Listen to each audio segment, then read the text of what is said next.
With Arms Wide Open, the memoirs of Tobias Pose. Don't know if that's how you say that or not. Oh, we got lights coming on. It's nice, relaxing music. Crank that up a bit there.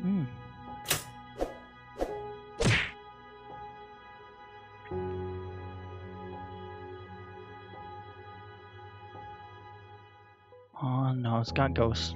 He's got ghosts. Welcome to With Arms Wide Open, the memoirs of Tobias Pose. This exhibit will take you on a journey through key moments of his life. My name is Pascal. I will be your guide and narrator throughout this life-changing experience. I hope you have a hanky ready, you're going to need it. Onwards. I have no idea who Tobias Pose is. Awakening. Oh, he's flying. Today I dreamt that I was flying, high above a sea of crimson. I watched as the tide ebbed and flowed, in sync with the beat of my heart.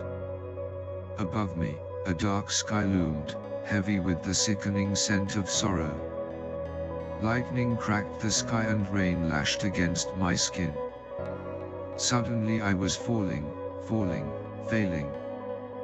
As my face broke the surface of the water, I awoke, or did I?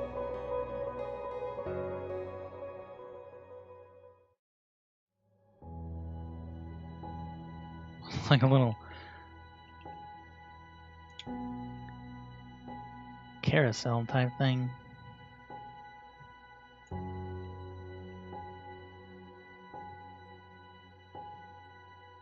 Yesterday's beer sitting atop my copy of Tolstoy's War and Peace called to me.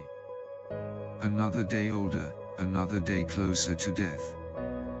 I swallowed a handful of painkillers and reached for my jacket, grabbed a half-eaten croissant from the fridge and drizzled it with Marmite before heading towards the grimy stairwell. Just a normal day in the life of Tobias Pose.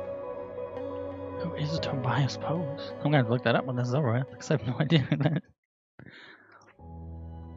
Enduring.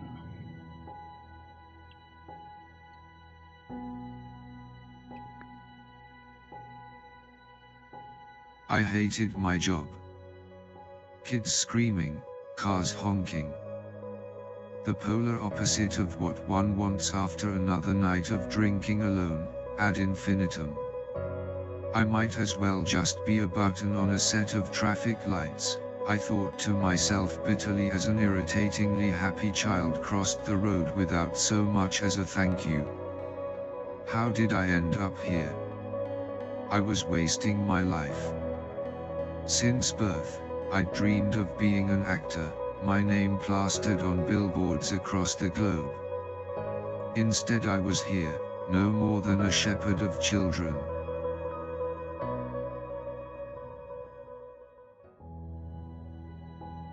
Purpose.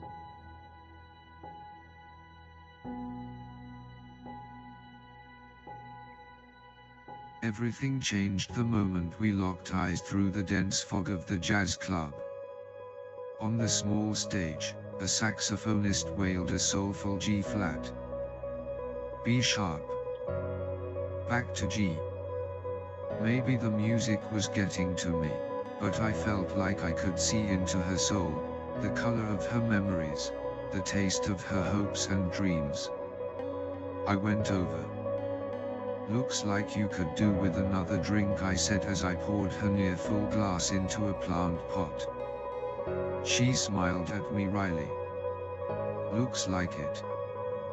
2 cranberry and cokes, please, I said with an assertive snap of the fingers. And whatever this beautiful woman is having. Who just throws out somebody else's drink? Revival. Just pour it out all in a new one. Be like, what the heck? Those early days were a heady haze. I'd never felt such unadulterated joy. We did everything and yet nothing at the same time. Time stood still yet flew, our relationship a paradox. We were Jack and Rose, aboard a sinking ship in the ocean of love. Near, far, wherever you are, I believe that the heart does go on. Never had something so aptly encapsulated the storm of emotion raging in my soul.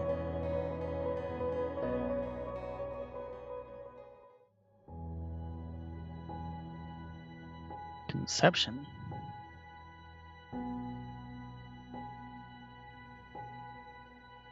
One night we lay side by side on a hill at the city outskirts, basking in the exquisite glow of the stars. You know, a wise man once said that every star in the sky represents a life that has ever lived, or ever will. That's a nice thought. Was that Plato? She asked playfully. No, better.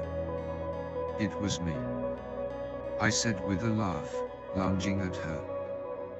We rolled down the hill. We came to a stop, the damp grass of the graveyard tickling the back of my right knee. She looked down at me, a smile forming, moonlight flooding her eyes. She'd never looked so beautiful. Let's have a baby. In a graveyard?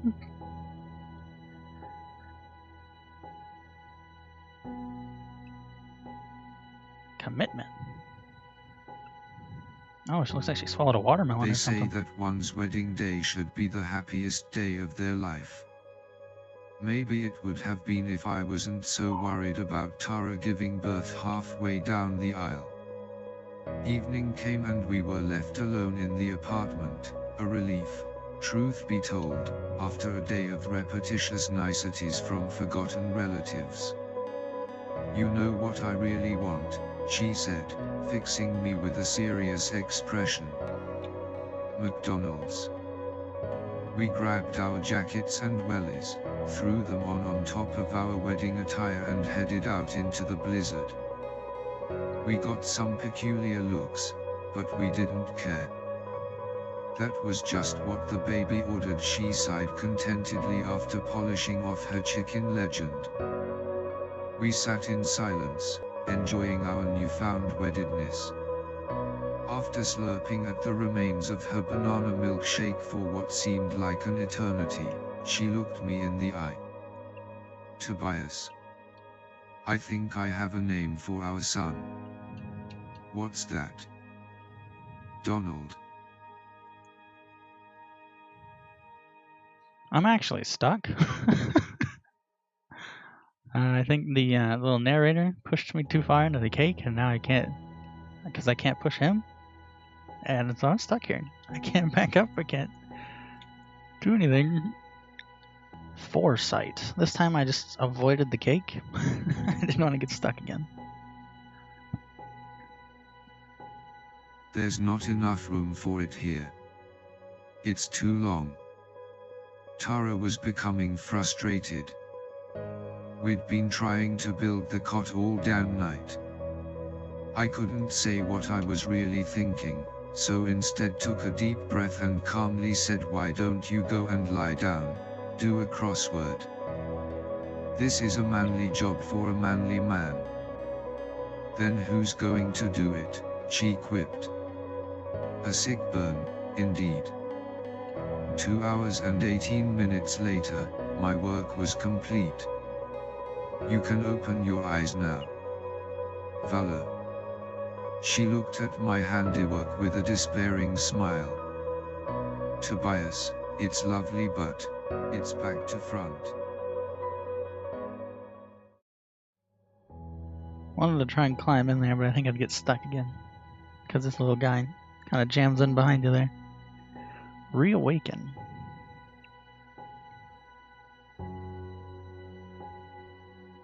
The moment Donald burst forth into this world, I was immediately struck by his resemblance to myself, same eyes, hair and general demeanor. As I held him in my hand, I felt a sense of pride rush through me like electricity. He was perfection incarnate, and I would do anything to protect him until the day I or he died. Sure. Don't cry, my child. Got stuck. You are here now. Tara gave a weak, sweaty smile. 2 hearts had become 3, a couple of family, but as one we remained. My narrator got stuck. Come on, narrator. Where did you go? Oh, there you are. Respite. Raising a child can be tough. Sometimes, when things became too much, I would go out for some air. Literally. While other fathers might have drowned their sorrows at the pub, I had put the devil's drink behind me. No, instead I had found a different way to unwind. Skateboarding. Whenever I felt stressed, I'd hop on my board and cruise down the road, feel the wind in my beard, and everything, albeit briefly, would be alright with the world.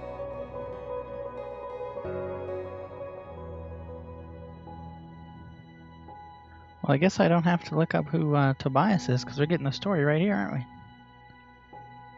Ambition.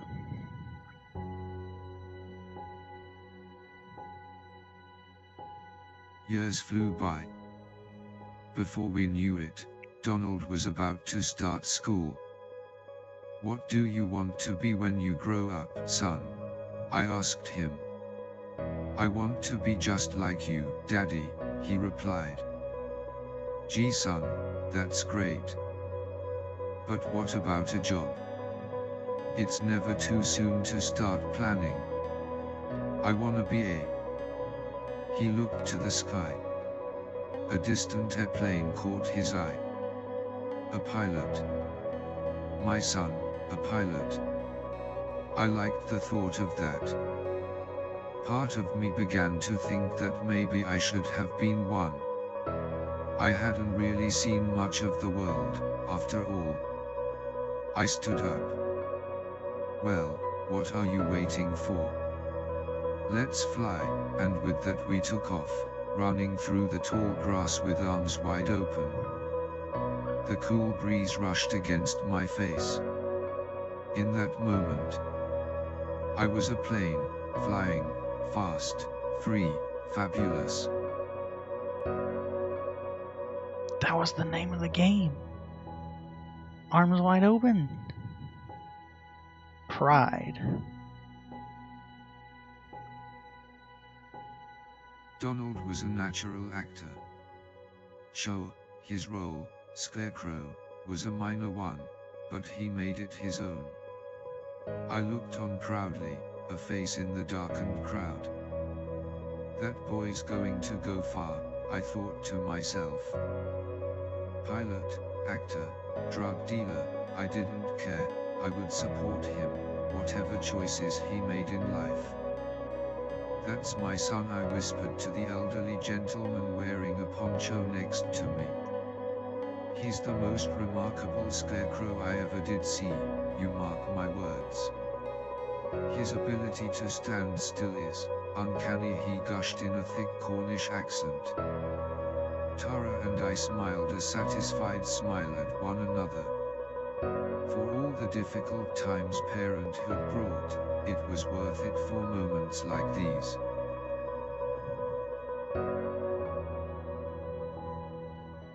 Balance. It always just looks so weird if I'm holding the baby like that. That night, I had a dream, a nightmare. I was walking along a tightrope high in the sky, equidistant between 2 buildings. In one hand, I held a sleeping baby, in the other, a lollipop sign. The moon crumbled and within it a skull emerged. I wondered what it could mean.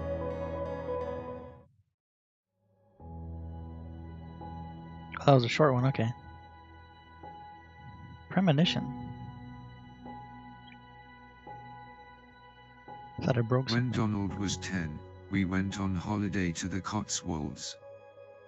We hadn't been anywhere for a while, since he'd been born, as a matter of fact. As we walked along the harbour wall, an old man spied us and handed us a leaflet for boat hiring on the old lake. "Can we go, Dad? Can we?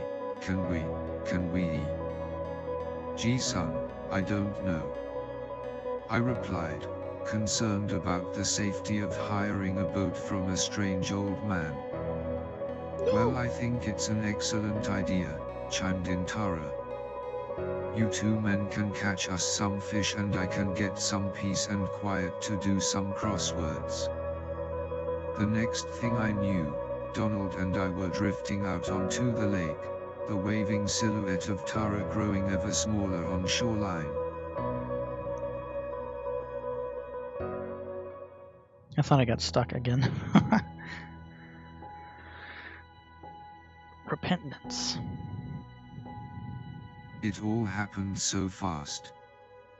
Donald got his line stuck on a plastic bag. The next thing I knew, he was in the water. I spun around wildly, unable to spy him in the murky water. "Donald! Donald!" I yelled, desperation in my voice. His head reared from the water, spluttering, but only for a moment. He'd never been a strong swimmer. I did the only thing a father in that situation could do, removed my shoes and dived into the water. I couldn't swim well either, but if I could just make my way to him. Everything else was a blur. I grabbed Donald and threw him towards the shore, moments before the water consumed me.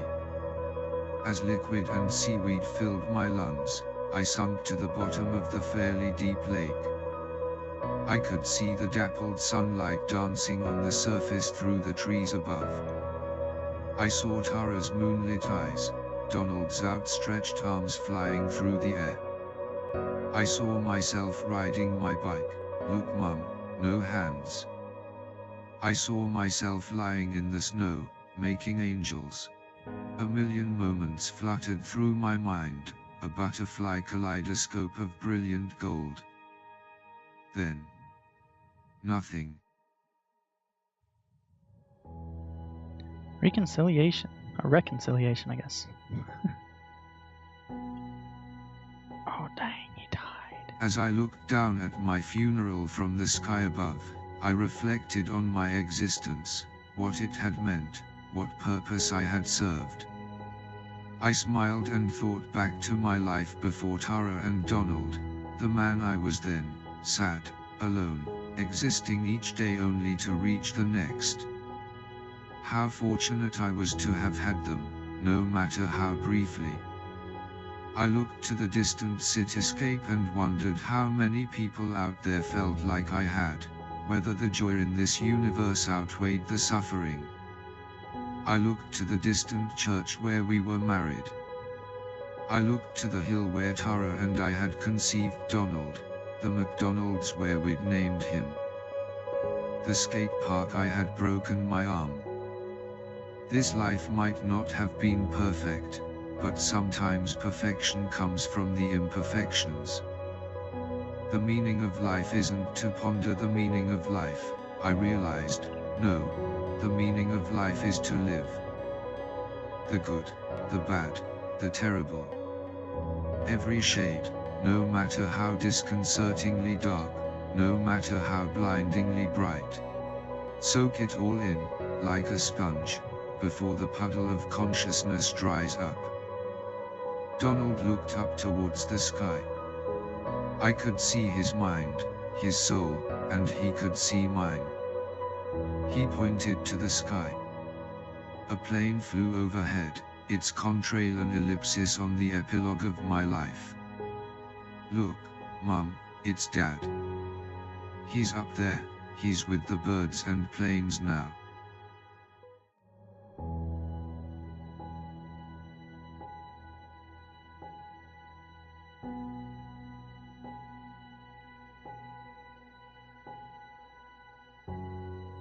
Alright, that last room got me a little bit.